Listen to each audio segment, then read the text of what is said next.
नंदिनी खुदाई वाले कपड़ों में कई मजदूरों के साथ एक गड्ढे के पास खड़ी है। मशीनें जमीन की सख्त चट्टानों को तोड़ रही है और कुछ मशीनें वहां से इंसानों की हड्डियां बाहर निकाल रही है।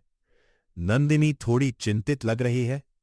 तभी नंदिनी के फोन पर कॉल आता है। ये नंदिनी की बेटी के डॉक्टर सुमन का फोन है। हेलो डॉक्टर सुमन, बोलिए। नंदिनी, काव्या की हालत दिन ब दिन खराब होती जा रही है। आपसे पैसों का इंतजाम हुआ या नहीं? मैम, सुमन, मैं पूरी कोशिश कर रही हूँ कि पैसों का इंतजाम हो जाए। आप प्लीज मुझे थोड़ा और समय दे दीजिए। अगर मेरे पास समय होता तो मैं जरूर दे सकती थी, बट कैंसर का इलाज वक्त पर होना बहुत जरूरी है। अगर अगले 2 हफ्तों में इलाज नहीं हुआ तो... नहीं डॉक्टर सुमन, ऐसा मत कहिए। मैं पूरी कोशिश करूंगी कि जल्दी से जल्दी पैसों का इंतजाम हो जाए। ठीक है, तब तक मैं इसका ध्यान रखती हूँ। Thank you so much doctor Suman. Nandini phone काट देती है और नंदिनी वही खड़ी होकर काम होता हुआ देखती रहती है। रात को नंदिनी अपने टेंट वाले घर में आती है और नंदिनी किए गए काम का ड्राफ्ट तैयार करने लगती है। नंदिनी खिड़की के पास रखी मेज पर बैठकर लिखना शुरू करती है। ड्राफ्ट पूरा करते हुए नंदिनी की नजर दूर खुदाई वाली जगह के पास किसी चमकती चीज पर पड़ती है। नंदिनी को देखकर नंदिनी थोड़ा उत्सुक हो जाती है। नंदिनी उस जगह के पास जाती है, ये देखने के लिए कि चट्टानों के नीचे क्या चमक रहा है। नंदिनी एक रोड उठाकर भारी पत्थर को हटाती है और वहां नंदिनी को सोने के 2 चमकते हुए सिक्के मिलते हैं। नंदिनी एक सिक्का उठाकर नंदिनी उसे ध्यान से देखती है और नंदिनी हल्का सा काटकर खुद ही समझ जाती है कि यह असली सोना है।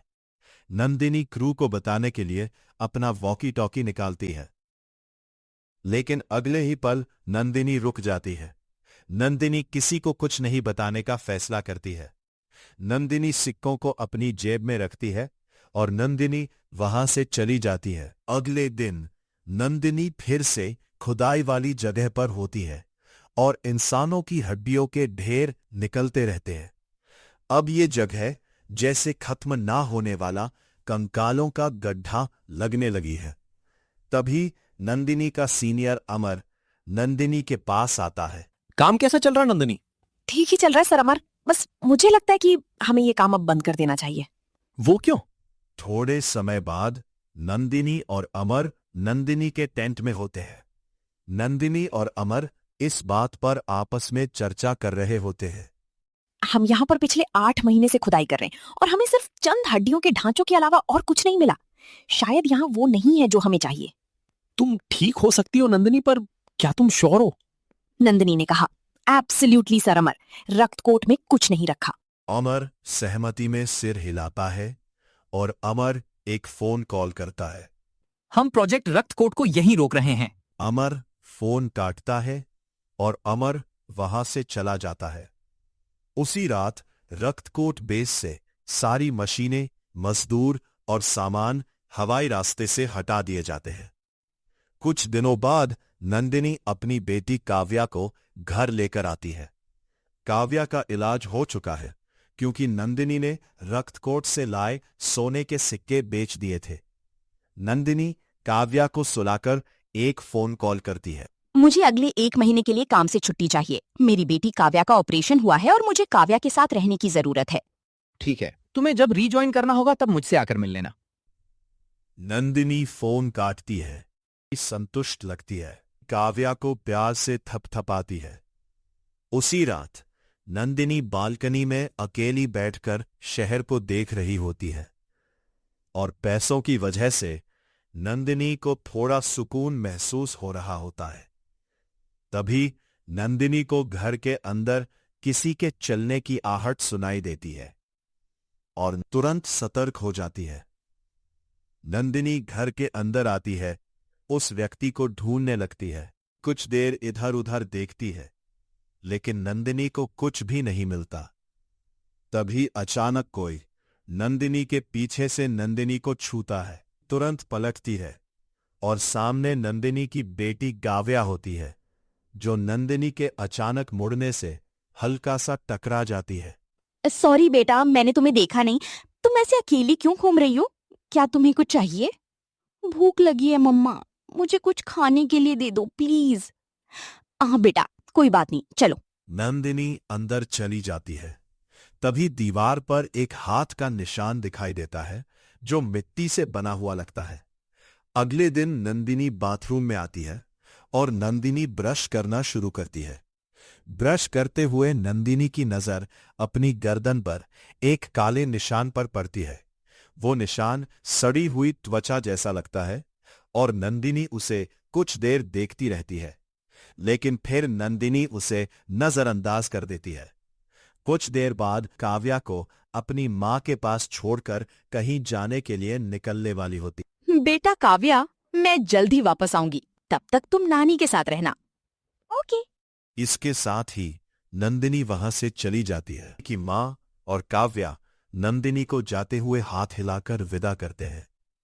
रात को नंदिनी कुछ भारी औजार लेकर खुदाई वाली जगह पर पहुंचती है। उसी जगह पर जाती है जहां नंदिनी को पहली बार सोने के सिक्के मिले थे। बिना समय गवाए नंदिनी जमीन खोदना शुरू करती है। नंदिनी लगातार खोदती रहती है और धीरे धीरे रात बीतकर हल्की सुबह होने लगती है।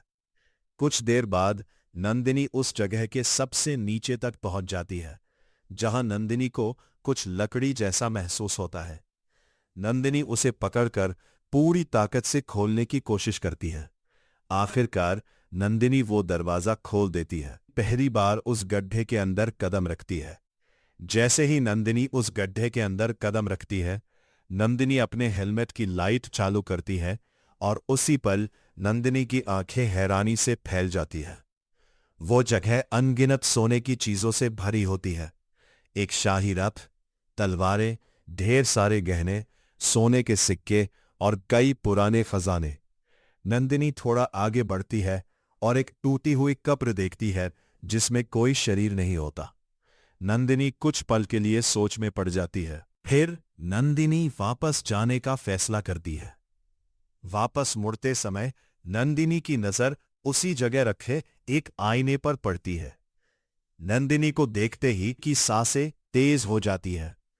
नंदिनी को अपने बाएं गाल पर भी वैसा ही निशान दिखता है जैसा सुबह नंदिनी की गर्दन पर था, और नंदिनी की त्वचा भी अजीब सी लगती है। नंदिनी समझ नहीं पाती कि इन्हीं के साथ हो क्या रहा है, लेकिन लालच नंदिनी पर हावी हो जाता है। नंदिनी वहां से कई सोने की चीजें उठाती है और बाहर निकलने लगती है। जैसे ही नंदिनी बाहर की ओर बढ़ती है, उसी गड्ढे की छत से एक अजीब सी आकृति नीचे कूदती है। का शरीर सड़ा हुआ लगता है, लेकिन जहां जहां नंदिनी के शरीर पर निशान बने हैं वहां त्वचा साफ दिखती है। चेहरे पर एक डरावनी मुस्कान होती है। कुछ दिनों बाद नंदिनी अस्पताल में डॉक्टर कालरात्रि के साथ होती है। नंदिनी बहुत चिंतित लग रही होती है और अब नंदिनी के पूरे शरीर पर वैसे ही निशान फैल चुके होते हैं। नंदिनी को समझ नहीं आ रहा होता कि नंदिनी के साथ हो क्या रहा है। डॉक्टर कालरात्रि नंदिनी को ध्यान से जांच रही होती है। कुछ समझ नहीं आ रहा कि हुआ क्या है। डॉक्टर कालरात्रि, कोई तो इलाज होगा इन चीजों का। आपको जितने पैसे चाहिए मैं दे दूंगी, बस आप मुझे ठीक कर दीजिए। ये किसी तरह का इन्फेक्शन लगता है। शायद प्लास्टिक सर्जरी से ये इशू ठीक किया जा सकता है, पर इसमें काफी खर्च होगा। जितना होगा मैं ला दूंगी, आप प्लीज मुझे ठीक कर दीजिए। ठीक है, मैं तैयारी शुरू करती हूँ। नेक्स्ट वीक हम सर्जरी कर लेंगे। आप काउंटर पर जाकर अपॉइंटमेंट ले लीजिए और 10 लाख जमा करा दीजिए। नंदिनी सहमति में सिर हिलाती है और भी वहां से चली जाती है। नंदिनी चेहरे पर स्कार्फ बांधकर बाजार आती है। जैसे ही नंदिनी अपना सिर उठाती है, नंदिनी को दूर वही आकृति खड़ी दिखाई देती है जो सीधे नंदिनी की आंखों में देख रही होती है। नंदिनी देखती है का शरीर आधा सड़ा हुआ और आधा ठीक है, बिल्कुल वैसे ही जैसे नंदिनी का अपना शरीर बदल रहा है। ये देखकर नंदिनी डर के मारे जमीन पर गिर जाती है। आसपास के लोग तुरंत नंदिनी को उठाने के लिए नंदिनी के पास आ जाते हैं। मैडम नंदिनी, मैडम नंदिनी, क्या हुआ आपको? सभी लोग उस दिशा में देखते हैं, लेकिन उन्हें वहां कोई नहीं दिखाई देता। लेकिन नंदिनी अभी भी देख रही होती है। मैडम नंदिनी वहां कोई नहीं है। क्या मतलब है तुम्हारा? नंदिनी समझ जाती है नंदिनी के अलावा कोई और नहीं देख सकता। नंदिनी कांपते हुए उठती है और पीछे वाले गेट से वहां से निकल जाती है। उसी रात नंदिनी बेचैन होकर इधर उधर चलते हुए किसी को फोन मिलाती रहती है। नंदिनी परेशान होती है क्योंकि सामने वाला नंदिनी के लगातार फोन करने के बाद भी फोन नहीं उठा रहा होता। तभी अचानक सामने वाला फोन उठा लेता है। सर अमर आप कहाँ हो? तब हमें पता चलता है कि फोन के दूसरी तरफ कोई और नहीं बल्कि नंदिनी का सीनियर अमर ही है। मैं तो अपने घर पर हूं नंदिनी। क्या हो गया? क्या सब कुछ ठीक है? तुम काफी टेंशन में लग रही हो। सर अमर सब कुछ खत्म हो गया, मैं बुरी तरह फंस चुकी हूँ। नंदिनी शांत हो जाओ, क्या हुआ है मुझे ठीक से बताओ। नंदिनी अमर को शुरू से सारी बातें बताती है और कहती है कि कैसे नंदिनी अपने लालच में खुद को खोती जा रही है। अमर नंदिनी की बात ध्यान से सुनता है। ठीक है, मुझे उस जगह के कोऑर्डिनेट्स भेजो, मैं वहां जाकर स्क्रिप्चर्स को डिकोड करने की कोशिश करता हूं। और इसी के साथ रात खत्म हो जाती है। एक हफ्ते बाद नंदिनी ऑपरेशन थिएटर में लेटी होती है और डॉक्टर कालरात्रि नंदिनी के इलाज की प्रक्रिया शुरू करती है। दूसरी तरफ अमर अपने सामान के साथ उस गड्ढे में उतरता है और पहली बार अमर वहां दबे हुए खजाने को देखता है। इतनी सारी दौलत देखकर अमर की आंखें हैरानी से फैल जाती है। यहां डॉक्टर कालरात्रि नंदिनी के शरीर के बचे हुए ठीक हिस्से से एक एक करके त्वचा के छोटे छोटे हिस्से निकालने लगती है। अमर अपने उपकरणों से सोने की जांच करने लगता है। इतनी बड़ी मात्रा में इतना शुद्ध सोना देखकर अमर हैरान रह जाता है। यहां धीरे धीरे पता चलता है कि नंदिनी का इलाज करने वाली कोई और नहीं बल्कि वही अजीब आकृति है। नंदिनी की त्वचा उतारकर अपने ऊपर लगा रही होती है। यहां अमर के चेहरे पर लालच साफ दिखने लगता है। अमर नंदिनी को बचाने नहीं बल्कि इस खजाने को इकट्ठा करके बेचने आया होता है। अमर अपना बैग खोलता है और अमर उसमें गहने और सोने के सिक्कों के ढेर भरने लगता है। इलाज की प्रक्रिया पूरी हो जाती है और अब नंदिनी बिस्तर पर उस सड़ी हुई त्वचा के साथ लेटी होती है। वहीं दूसरी तरफ वो आकृति अब नंदिनी का रूप ले चुकी होती है। वो आकृति का चेहरा नंदिनी जैसा ही होता है, लेकिन आकृति की आंखें डरावनी लग रही होती हैं।